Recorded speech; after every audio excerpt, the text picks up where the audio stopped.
Hello, everyone, and thank you for inviting me to TVM Con. My name is Sean Silva. I work at Google as part of a team called Erie, which is developing a MLIR-based compiler and runtime for machine learning. As part of that, we found that we've needed a PyTorch front end, which led us to starting the Torch-MLIR project. So let's jump right in. Parts of this talk are taken from a full technical talk that was given at the MLIR Open Design meeting. You can find that on the links here. But I've tried to tailor it for this audience, so no need to look at that if you don't want to. So who are the Erie team at Google? Well, we're building a machine learning compiler and runtime based on MLIR, like I was saying. I'm not going to go into any details about that, but there's quite a bit you can find about that online. We just needed a PyTorch front end for Erie, and so we thought, well, why don't we start one? So while we've started it for our own needs, we found that basically everybody who has an MLIR-based machine learning compiler also needs a PyTorch front end. So there's no reason to pigeonhole this to Erie, and so why not make it a community project? So right now we have 2 full-time engineers, myself and Yi, who are working on Torch-MLIR at Google, along with a very quickly growing community, which I'll talk about in a second. So at a high level, what is Torch-MLIR? So it's the confluence of 2 large ecosystems, 2 of my beloved frameworks, PyTorch being one and MLIR being another one. And, there's a desire to have these 2 interoperate, since a lot of really cool stuff is being done on each side. So going a level deeper, Torch-MLIR is fundamentally a community open source effort. And we're trying to centralize all of the PyTorch and MLIR interop paths into a single project. So there's a lot of closed source solutions or kind of one-off solutions in this space, but we try to make something that's going to stand the test of time. And really what we try to do is we're pretty narrowly focused on trying to normalize PyTorch into a sort of principled IR that we implement using the MLIR framework. And that solves the most common issues that backend integrators have. And that lets them focus on their unique value. So in terms of positioning, the project is an LLVM incubator project. So that's nice because it gives us the LLVM Foundation's governance structure. And we're dual licensed, which lets us move code either into other parts of the MLIR ecosystem or LLVM, or into PyTorch, as makes sense, because we actually are actively interact. We're at the nexus of both of those.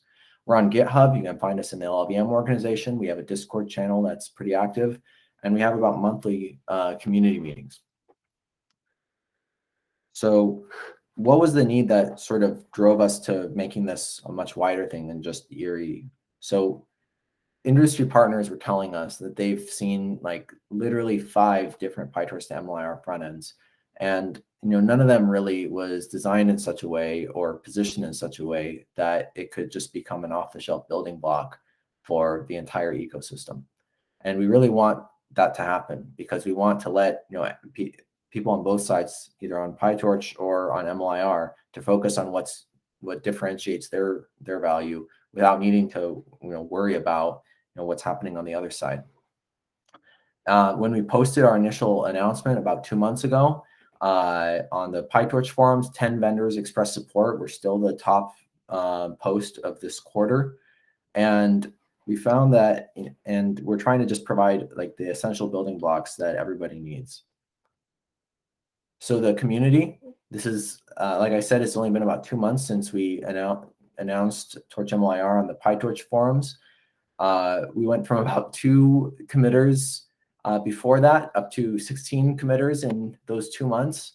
And that's been really exciting, and we've been growing really fast. ARM has already committed and is building out support for their TOSA ML operator spec as a backend.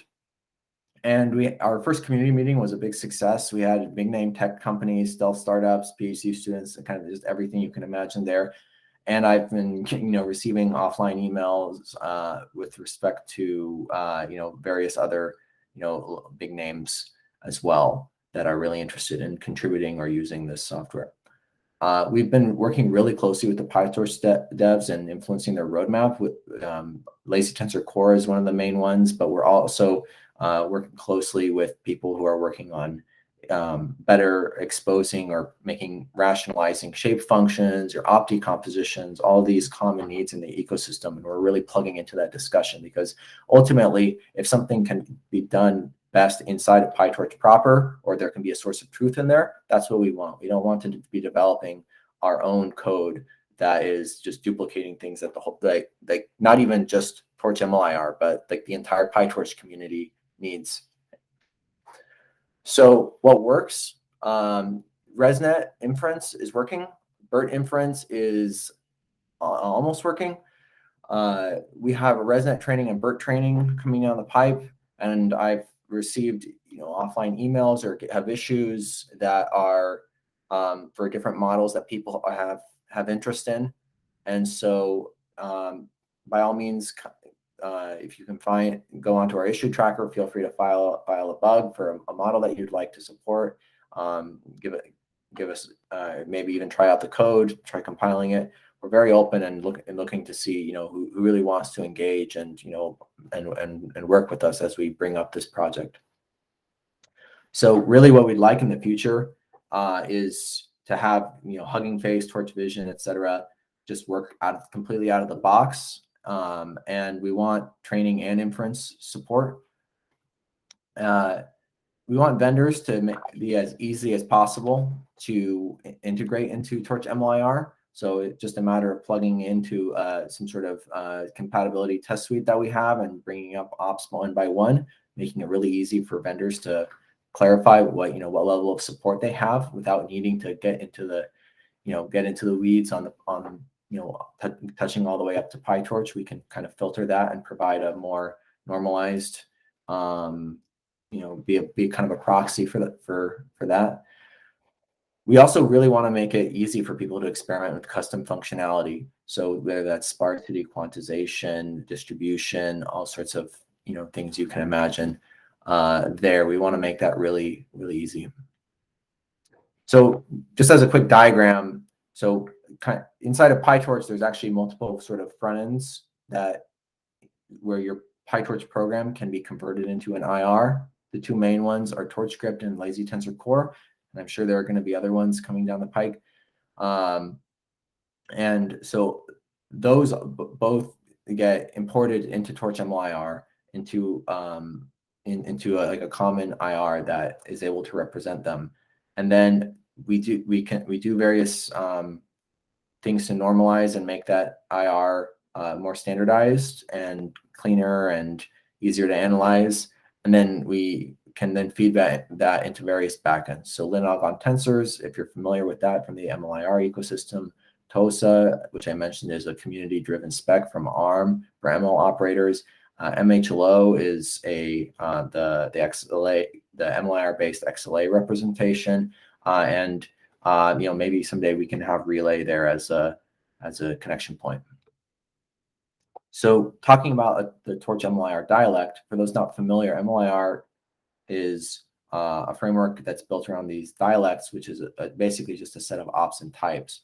And so one of the cool things about MLIR is you can have multiple dialects coexisting. But in this case, I'm only talking about the Torch dialect. And so the really cool thing about this dialect is basically we can auto-generate it entirely from Torch's op registry. And they have so much information in there that we can generate basically all the semantically load-bearing aspects of our program, of our IR directly. There's only a few hand-defined things that we need for some advanced features of TorchScript, but it's really cool because we can have these custom types. We can model the difference between like a mutable tensor and a value semantic tensor. We can model unknown element types, unknown shapes, various like lists, dictionaries, things that arise in more complex types of programs that are deployed, and even class types. Here's a quick example. I'm not going to go into detail here, but we extract some information from the Torch registry. This is our dump on the left, and then we can convert that into what's called ODS, which is basically a a domain-specific language that is used to generate the MLIR dialects. And so in this case, for example, we're able to infer that this op has value semantics. So there's really three really main things that Torch-MLIR can do for you right now. We reduce the set of ops that you have to deal with. So, not having to deal with in-place variants, not having to deal with softmax, NLL loss, things that just decompose into simpler building blocks. We try to make the program as much value semantic or purely functional as possible, just because I think kind of as a compiler industry, we've agreed that that's a really good type of representation for the ML backends.